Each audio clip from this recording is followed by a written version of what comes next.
ఆదిలాబాద్ మాజీ ఎంపీ రాథోడ్ రమేష్ కన్నుమూశారు. BP levels తగ్గిపోవడం, పల్స్ రేట్ పడిపోవడంతో రమేష్ రాథోడ్ కోమాలోకి వెళ్లిపోయారు. దీంతో వెంటనే ఆయన్ని ఆదిలాబాద్ లోని ప్రైవేట్ ఆసుపత్రికి తరలించారు. పరిస్థితి విషమంగా ఉండడంతో వైద్యుల సూచన మేరకు రాథోడ్ రమేష్ ను వెంటిలేటర్ సహాయంతోనే ప్రత్యేక అంబులెన్స్ లో హైదరాబాద్ తరలిస్తుండగా మార్గ మధ్యలోనే మృతి చెందారు.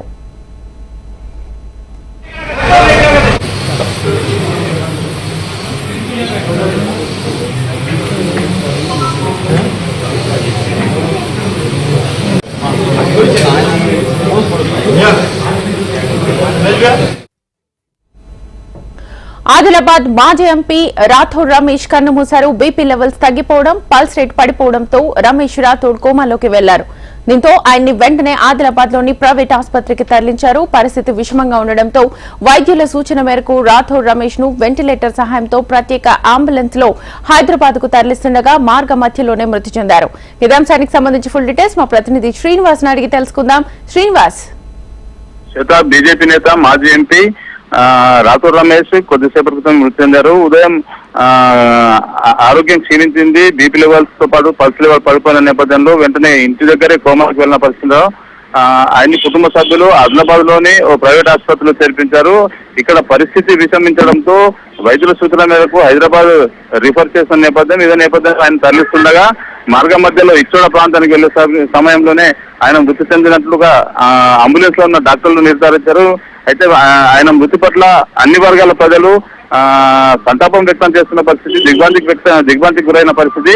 రాథోడ్ రమేష్ అందరితో కలిసిమెలిసిగా ఉండేవారని చెప్పి పేరుంది ఆయనకు.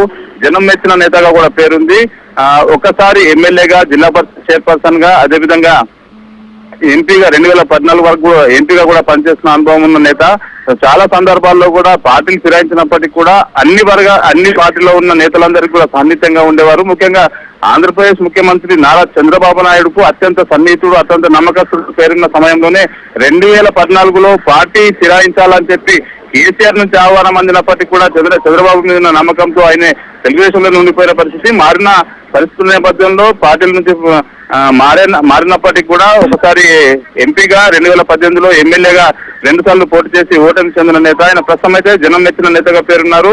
రాథోడ్ రమేష్ మృతి పట్ల ఇటు బీజేపీతో పాటు అధికార కాంగ్రెస్ సంబంధించిన నేతలంతా కూడా దిగ్భ్రాంతి వ్యక్తం చేస్తున్న పరిస్థితి. ఇప్పుడిప్పుడే మాజీ మంత్రి ఇంద్రకరెడ్డితో పాటు నిర్మల్ ఎమ్మెల్యే మహేశ్వర్ రెడ్డి, బీజేపీ నేత వీళ్ళంతా కూడా సంతాపం ప్రకటిస్తున్న నేపథ్యం. ప్రస్తుతం అయితే ఆయనకు సంబంధించిన అంత్యక్రియలు ఎప్పుడు చేస్తారు ఏందనేది మాత్రం ఇంకా తెలియాల్సిన పరిస్థితి ఉంది. ప్రస్తుతం అయితే ఆయన్ను ఇచ్చోడ నుంచి ఆయన స్వగ్రామం అంటే ఊట్నూరుకు తీసుకువెళ్తున్న పరిస్థితి అయితే ఇక్కడ కనిపిస్తున్న పరిస్థితి. మొత్తంగా రాథోడ్ రమేష్ మృతి పట్ల ఆదిలాబాద్ జిల్లా ప్రజానికం మర్చిపోలేని షాక్ గా చెప్పుకుంటున్న పరిస్థితి.